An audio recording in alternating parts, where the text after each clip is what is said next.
বাংলাদেশ থেকে পাচার হওয়া অর্থ ফেরত আনার লক্ষ্যে আন্তর্জাতিক সহযোগিতা চাইতে লন্ডন সফরে রয়েছেন অন্তর্বর্তী সরকারের প্রধান উপদেষ্টা ও নোবেলজয়ী অর্থনীতিবিদ অধ্যাপক মোহাম্মদ ইউনূস। সফরের অংশ হিসেবে তিনি যুক্তরাজ্যের প্রধানমন্ত্রী কিয়ার স্টারমারের সঙ্গে সাক্ষাৎ চাইলেও এখনও পর্যন্ত সে অনুরোধে সাড়া মেলেনি।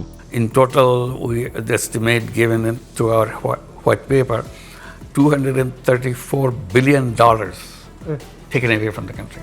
যুক্তরাজ্যে দেওয়া এক সাক্ষাৎকারে ইউনূস বলেন, বাংলাদেশের বিগত সরকারের আমলে বিপুল পরিমাণ অর্থ বিদেশে পাচার হয়েছে। এর বড় একটি অংশ যুক্তরাজ্যে রয়েছে বলে আমাদের কাছে প্রমাণ আছে। এই টাকা জনগণের, আমরা শুধু সেটাই ফেরত চাইছি। যুক্তরাজ্য সরকারের নৈতিক ও আইনি দায়িত্ব রয়েছে আমাদের সহায়তা করার। তিনি আরও বলেন, ইতিমধ্যে কিছু সহায়তা মিলেছে, তবে আমরা চাই আরও জোরালো ও কার্যকর পদক্ষেপ। So we have to restore the banking system in some way. We have to make payments for all those people who are knocking at the door with the big checks, big bills that we have to pay. Otherwise, we're going to the court, which is not good for us. So we have to, in that crisis moment, the best thing that happened to us, the overseas Bangladeshis, many of them are here. In London, in England, and so on.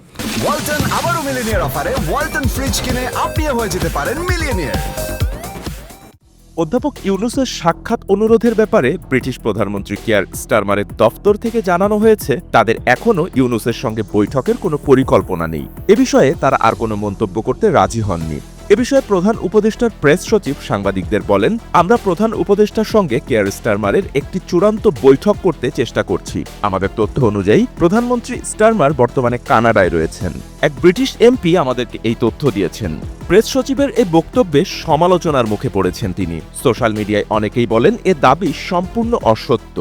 National crime agency এগুলোর ক্ষেত্রে খুব ভালো, ওদের expertise আছে, কিভাবে এই যে টাকাটা যে এসে পড়লো, এই টাকাটা কিভাবে ট্রেল ধরা যায়, আইডেন্টিফাই করা যায়, কোথায় যে ঠেকলো কিভাবে, বা এটার যদি কোনো অ্যাসেট এখানে থাকে সেটাকে কিভাবে অ্যাটাচ করে দেওয়া যায়, মানে জব্দ করা যায়। সেই জন্য অলরেডি কিন্তু ওরা 2টা মুভ নিয়েছে, ব্রিটিশ পত্রিকায় এসছে। এফটির প্রতিবেদন বলছে, স্টারমারের জন্য ডক্টর ইউনূসের দুর্নীতি বিরোধী অভিযান অস্বস্তিকর।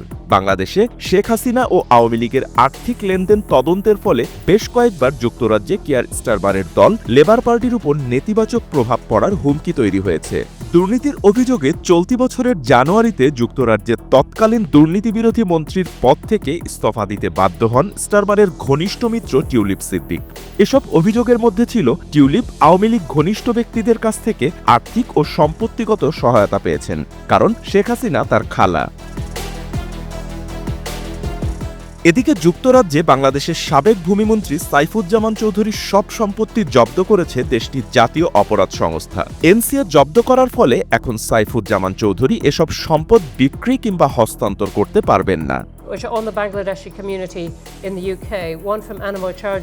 তবে সবকিছুকে ছাপিয়ে মোহাম্মদ ইউনূসের যুক্তরাজ্য সফর গুরুত্বপূর্ণ, কারণ এটি তার সরকারের দুর্নীতি বিরোধী অবস্থান এবং অবৈধ আর্থিক প্রবাহ মোকাবেলার প্রতিশ্রুতিকে ইঙ্গিত করে। হারিয়ে যাওয়া বিলিয়ন বিলিয়ন অর্থ পুনরুদ্ধার হলে বাংলাদেশের অর্থনীতির জন্য তা উল্লেখযোগ্য উন্নয়ন ঘটাবে।